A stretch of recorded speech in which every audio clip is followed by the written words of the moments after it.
मेरा नाम मुहम्मद नईम है। खुड़ियाला ਦੇ ਨਾਲ ਨਜ਼ਦੀਕ ਛੋਟਾ ਲਾਠੀਆਂ ਵਾਲਾ ਜੀ, ਉੱਥੇ ਦਾ ਰਹਿਣ ਵਾਲਾ ਜੀ। 0301 ਜੀ 7185 220 ਜੀ। ਤੇ ਮੇਰੇ 1 ਸਾਲ ਤੋਂ ਨਾ ਸੱਜੀ ਲੱਤ ਨੂੰ ਮਸਲਾ ਗੋਡੇ ਦਾ ਬਣਿਆ ਜੀ। ਤੇ ਮੈਂ ਬੜੀਆਂ ਦਵਾਈਆਂ ਖਾਧੀਆਂ, ਫੈਸਲਾਬਾਦ 'ਚ ਵੱਧ ਤੋਂ ਵੱਧ ਡਾਕਟਰ ਨੂੰ ਚੈੱਕ ਕਰਾ ਲਿਆ, ਤੇ ਲੇਕਿਨ ਕੋਈ ਡਾਕਟਰ ਸਾਹਿਬ ਕੋਈ ਬਤਾਉਂਦੇ, ਕੋਈ ਕੁਛ ਦੱਸਦੇ, ਕੋਈ ਫਰਕ ਨਹੀਂ। ਤੇ ਲੇਕਿਨ ਖੁੜਿਆਲਾ ਤੋਂ ਡਾਕਟਰ ਸਾਹਿਬ ਆ ਰਹੇ ਸੀ, ਉਹਨਾਂ ਦਾ ਵੀ ਨਾਮ ਨਈਮ ਸੀ। ਉਹਨਾਂ ਨੇ ਮੈਨੂੰ ਇੱਥੇ ਭੇਜਿਆ ਜੀ। ਮੈਂ ਅੱਜ ਪੰਜਵੀਂ ਵਾਰ ਆਇਆ ਇੱਥੇ, ਲੇਕਿਨ ਅੱਲਾਹ ਪਾਕ ਦਾ ਬਹੁਤ ਸ਼ੁਕਰ ਹੈ ਜੀ। ਦਰਦ ਮੇਰੇ ਰਾਤ ਨੂੰ ਇੱਦਾਂ ਹੁੰਦੀ ਸੀ, ਕਿਤੇ ਰਾਤ ਨੂੰ ਬੱਚਾ ਨਹੀਂ ਰੋਂਦਾ ਜੀ। ਇੰਨੇ ਮੈਂ ਰਾਤ ਉੱਠ ਕੇ ਤਾਂ ਮਸਾਏ ਵੀ ਪੁੱਛਦੇ ਹੁੰਦੇ ਕੀ ਮਸਲਾ ਆ ਗਈ ਤੁਹਾਡੇ ਘਰ ਕੇ ਜੀ। ਇੰਨੀ ਮੇਰੇ ਤਕਲੀਫ ਸੀ ਸੱਜੀ ਲੱਤ ਨੂੰ।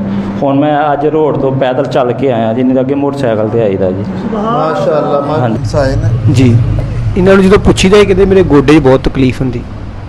ਜਦੋਂ ਮਿਲਣਾ ਨਾ ਸੁਬਾਹ ਸ਼ਾਮ ਦੁਪਹਿਰ ਨੂੰ ਰਾਤ ਨੂੰ, ਭਾਈ ਨਈਮ ਕੀ ਮਸਲਾ? ਇਹਨਾਂ ਨਾਲ ਯਾਰ ਮੇਰੇ ਗੋਡੇ ਦੀ ਦਰਦ ਨਹੀਂ ਜਾਂਦੀ ਭਾਈ, ਬਹੁਤ ਬੁਰਾ ਹਾਲ ਸੀ। ਹੁਣ ਕੰਧ ਨਾਲ ਕੰਧ ਸਾਂਝੀ ਆ, ਤੇ ਭਾਈ ਵੀ ਆ ਸਾਡੇ ਮਾਸ਼ਾਅੱਲਾ।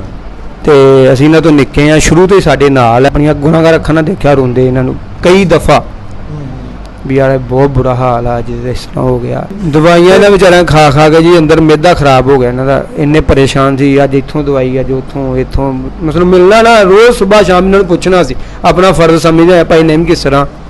ਕਹਿੰਦਾ ਯਾਰ ਅੱਜ ਭਾਈ ਉੱਥੇ ਗਏ ਸੀ, ਅੱਜ ਫੈਸਲਾਬਾਦ ਮੁਸਲਸਲ ਡਾਕਟਰਾਂ ਦੀ ਜੋ ਲੈ ਕੇ ਆਉਂਦੇ ਦੱਸਣਾ ਇਹਨਾਂ ਨੇ ਕਿ ਯਾਰ ਅੱਜ ਇੱਥੋਂ ਲਿਆਂਦੀ ਆ, ਕਿਤੇ ਥੋੜ੍ਹਾ ਬਹੁਤਾ ਅਸਰ ਦਵਾਈ ਨੇ ਕਰ ਦੇਣਾ, ਕਿਤੇ ਨਹੀਂ ਕਰ ਦੇਣਾ। ਮੇਰੀ ਦੁਕਾਨ ਆ ਪਰਚੂਨ ਦੀ ਸਾਹਮਣੇ।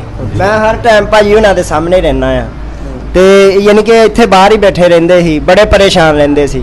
ਤੇ ਜਦੋਂ ਚੱਲਦੇ ਹੁੰਦੇ ਸੀ ਨਾ, ਤੇ ਦੀਵਾਰ ਦੇ ਨਾਲ ਇਦਾਂ ਹੱਥ ਲਾ ਕੇ ਨਾ, ਤੇ ਫੇਰ ਚੱਲਦੇ ਹੁੰਦੇ ਸੀ। ਤੇ ਜਦੋਂ ਦੇ ਦੇਖ ਰਹੇ ਆ ਕਿ ਜਦੋਂ ਦੇ ਜਾ ਰਹੇ ਆ ਨਾ ਉੱਥੇ, ਉਦੋਂ ਦਾ ਮਾਸ਼ਾਅੱਲਾ ਠੀਕ ਹੈ। ਕਿੱਥੇ ਜਾ ਰਹੇ ਨੇ? ਦਰੂਦ ਮਹਿਲ ਜੀ। ਮੈਨੂੰ ਪਤਾ ਜੀ, ਬਹੁਤ ਪਰੇਸ਼ਾਨ ਰਹਿੰਦੇ ਸੀ ਭਾਜੀ। ਅੱਛਾ। ਹਾਂਜੀ। ਤੇ ਹੁਣ ਉਹ ਸੂਰਤ ਹਾਲ ਤੇ ਨਹੀਂ ਹੋਣੀ? ਉਹ ਸੂਰਤ ਹਾਲ ਨਹੀਂ, ਕਿ ਅੱਗੇ ਤੇ ਦੀਵਾਰ ਨੂੰ ਹੱਥ ਲਾ ਕੇ ਨਾ, ਤੇ ਫੇਰ ਚੱਲਦੇ ਹੁੰਦੇ ਸੀ। ਕਦੀ ਬੈਠ ਜਾਣਾ 5 ਮਿੰਟ, ਬੈਠ ਜਾਣਾ 5 ਮਿੰਟ, ਖੜੇ ਹੋ ਜਾਣਾ। ਤੇ ਹੁਣ ਮਾਸ਼ਾਅੱਲਾ ਨਾ ਬਗੈਰ ਸਹਾਰੇ ਤੋਂ ਚੱਲ ਰਹੇ। ਹਾਂਜੀ, ਕੋਈ ਸਹਾਰਾ ਨਹੀਂ ਹੁਣ ਮਾਸ਼ਾਅੱਲਾ। ਹੁਣ ਠੀਕ ਆ, ਅੱਲਾ ਖੈਰ। ਇਹ ਬਿਮਾਰ ਸੀ ਜੀ ਪਹਿਲੇ। ਅਸੀਂ ਰੋਜ਼ ਸੁਬਾਹ ਸ਼ਾਮ ਨੂੰ ਪੁੱਛਦੇ ਸੀ, ਬੈਠਦੇ ਵੀ ਸੀ ਆਣ ਕੇ। ਕਦੀ ਇਹ ਲੱਤ ਸਿੱਧੀ ਕਰਦਾ ਸੀ, ਕਦੀ ਵਿੰਗੀ ਕਰਦਾ ਸੀ, ਕਦੀ ਠਾਹ ਨੂੰ, ਕਦੀ ਤਾਂ ਨੂੰ। ਹੁਣ ਇਹ ਅੱਜ ਹੀ ਮੈਂ ਸੁਬਾਹ ਇਹਨੂੰ ਆਖਿਆ, ਮੈਂ ਕਿਹਾ ਤੂੰ ਨਈਮ ਸਹੀ ਹੈ ਹੁਣ। ਹਾਂ, ਮੈਂ ਅੱਜ ਇਹਨੂੰ ਆਖਿਆ ਸੁਬਾਹ, ਇਹਦੇ ਦੱਸਣ ਤੋਂ ਬਗੈਰ ਹੀ ਮੈਨੂੰ ਆਖਿਆ ਨਈਮ ਤੂੰ ਹੁਣ ਸਹੀ ਆ। ਇਹਨੇ ਆਖਿਆ ਹਾਂਜੀ ਮੈਂ ਠੀਕ ਹਾਂ ਜੀ। ਮੈਂ ਆਖਿਆ ਕਿੱਥੋਂ? ਹੁਣ ਦਮ ਕੋਇਆ ਉੱਥੋਂ ਦੂਰ ਪਾਕ ਦੀ ਮਹਿਫਲ ਪੜ੍ਹਨਾ, ਤੇ ਮੈਂ ਹੁਣ ਵਾਕਈ ਸਹੀ ਹਾਂ ਜੀ। ਸਾਡੇ ਬ੍ਰਦਰ ਇਨ ਲਾ ਨੇ। ਅੱਛਾ। ਤੇ ਅਕਸਰ ਪੁੱਛਦੇ ਰਹਿੰਦੇ ਸਾਲ ਤੋਂ ਉੱਤੇ ਹੋ ਗਿਆ ਸੀ। ਇਹਨਾਂ ਨੂੰ ਬਹੁਤ ਤਕਲੀਫ ਸੀ। ਖੁਦ ਡਰਾਈਵ ਕਰਦੇ ਸੀ, ਲੇਕਿਨ ਹੁਣ ਸਾਰਾ ਕੁਝ ਇਹਨਾਂ ਦਾ ਛੁੱਟਿਆ ਹੋਇਆ ਸੀ ਤਕਲੀਫ ਦੀ ਵਜ੍ਹਾ ਤੋਂ। ਵੰਸਵਨੇ ਡਾਕਟਰਾਂ ਕੋ, ਪੱਠਿਆਂ ਦੇ ਡਾਕਟਰਾਂ ਕੋ, ਹਰ ਤਰ੍ਹਾਂ ਦੇ ਡਾਕਟਰਾਂ ਕੋ ਜਾਂਦੇ ਰਹੇ, ਲੇਕਿਨ ਕੁਝ ਨਹੀਂ ਸੀ ਫਰਕ ਹੈਗਾ। ਹੁਣ ਅੱਲਾ ਦਾ ਸ਼ੁਕਰ ਆ, ਜਦੋਂ ਦੇ ਦਰੂਦ ਮਲ ਜਾ ਰਹੇ ਨੇ, ਉਸ ਪਾਕਜ਼ਾਤ ਦੀ ਬੜੀ ਰਹਿਮਤ ਆ, ਦਰੂਦ ਪਾਕ ਦੀਆਂ ਬਰਕਤਾਂ ਦੇ ਨਾਲ ਮਾਸ਼ਾਅੱਲਾ ਅੱਜ ਮਾਸ਼ਾਅੱਲਾ ਬੈਠੇ ਨੇ। ਇਹਨਾਂ ਨੂੰ ਬੜੀ ਤਕਲੀਫ ਹੈ ਜੀ, ਬੜੇ ਪਰੇਸ਼ਾਨ ਸੀ। ਸੋਟੀ ਨਾਲ, ਖੂੰਡੀ ਨਾਲ ਐਵੇਂ ਤੁਰਦੇ ਸੀ। ਕੰਧਾਂ ਨੂੰ ਫੜ ਕੇ ਇਹਨਾਂ ਨੇ ਤੁਰਨਾ, ਤੇ ਬਹੁਤ ਤੰਗ ਸੀ, ਬੜੀ ਤਕਲੀਫ ਹੁੰਦੀ ਸੀ ਇਹਨਾਂ ਨੂੰ। ਤੇ ਹੁਣ ਅੱਲਾ ਦੀ ਇਹਨਾਂ ਦੇ ਰਹਿਮਤ ਤੇ ਦਰੂਦ ਪਾਕ ਦੀ ਬਰਕਤ ਦੇ ਨਾਲ ਅੱਲਾ ਪਾਕ ਦਾ ਇਹਨਾਂ ਤੇ ਬੜਾ ਕਰਮ ਨਵਾਜ਼ੀ ਹੈ। ਹੁਣ ਇਹ ਸਹੀ ਆ। ਹੁਣ ਪਹਿਲੇ ਤਰ੍ਹਾਂ ਸਹਾਰੇ ਨਾਲ ਤੇ ਨਹੀਂ ਚੱਲਦੇ? ਨਹੀਂ, ਸਹਾਰੇ ਨਾਲ ਨਹੀਂ ਚੱਲਦੇ। ਹੁਣ ਤੁਰਦੇ ਨੇ, ਸੋਟੀ ਨਾਲ ਤੁਰਨਾ ਜਾਂ ਖੁੰਡੀ ਹੋਣੀ ਜਾਂ ਉਹਦੇ ਨਾਲ ਤੁਰਨਾ, ਐਵੇਂ ਤੁਰਦੇ ਸੀ। ਹੁਣ ਅੱਲਾ ਪਾਕ ਦਾ ਇਹਨਾਂ ਤੇ ਦਰੂਦ ਪਾਕ ਦੀ ਬਰਕਤ ਦੇ ਨਾਲ ਬੜੀ ਕਰਮ ਨਵਾਜ਼ੀ। ਦੇਖਦੇ ਰਹੇ ਅਸੀਂ ਵੀ ਇੱਥੋਂ ਲੰਘਦੇ ਹੁੰਦੇ, ਹਾਲ ਚਾਲ ਪੁੱਛਦੇ ਰਹੇ ਇਹਨਾਂ ਦਾ। ਬਹੁਤ ਦਫਾ ਪੁੱਛਿਆ, ਕਈਆਂ ਜਗ੍ਹਾ ਤੋਂ ਦਵਾਈ ਵੀ ਲਈ, ਪੱਠਿਆਂ ਦਾ ਵੀ ਮਸਲਾ ਕਈ ਦੱਸਦੇ ਸੀ, ਉਹ ਵੀ ਚੈੱਕ ਕਰਵਾਇਆ। ਮੋਹਰਿਆਂ ਦਾ ਮਸਲਾ ਕਦੇ ਦੱਸਦੇ ਸੀ, ਉਹ ਵੀ ਚੈੱਕ ਕਰਵਾਇਆ, ਲੇਕਿਨ ਕਿਤੋਂ ਕੋਈ ਬਿਹਤਰ ਹੀ ਨਹੀਂ ਸੀ ਹੋ ਰਹੀ। ਲੇਕਿਨ ਹੁਣ ਮਾਸ਼ਾਅੱਲਾ ਮੈਨੂੰ ਇਹ ਤਾਂ ਨਹੀਂ ਸੀ ਪਤਾ ਕਿ ਦਰੂਦੇ ਪਾਕ ਦੀ ਫਜ਼ੀਲਤ ਆ ਮਾਸ਼ਾਅੱਲਾ। ਮੈਨੂੰ ਹੁਣ ਹੀ ਪਤਾ ਲੱਗਾ ਇੱਥੇ ਬੈਠਾ ਕਿ ਮਾਸ਼ਾਅੱਲਾ ਉਧਰ ਜਾ ਰਹੇ ਸੀ।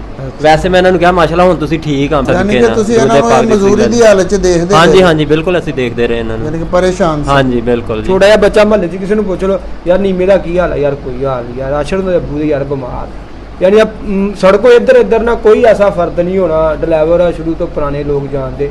ਇਹਦੀ ਤਬੀਅਤ ਹੀ ਇਸ ਤਰ੍ਹਾਂ ਦੀ ਹੈ ਕਿ ਇਹਦੀ ਤਕਲੀਫ ਕਿਸੇ ਕੋ ਬਰਦਾਸ਼ਤ ਨਹੀਂ ਸੀ ਹੁੰਦੀ। ਵਰਨਾ ਐਸਾ ਕੋਈ ਬੰਦਾ ਨਹੀਂ, ਇਹਦੀ ਤਕਲੀਫ ਤੋਂ ਖੁਦ ਤਕਲੀਫ ਨਹੀਂ ਸੀ ਆਉਂਦਾ। ਪਰ ਰੋਂਦੇ ਸੀ ਲੋਕ, ਇਹ ਤੇ ਰੋਂਦਾ ਸੀ ਨਾ, ਲੋਕ ਇਹ ਤੋਂ ਬਾਅਦ ਰੋਂਦੇ ਕਿ ਯਾਰ ਕੀ ਨੀਮਿਆ ਹੋ ਕੀ ਗਿਆ ਯਾਰ ਤੈਨੂੰ।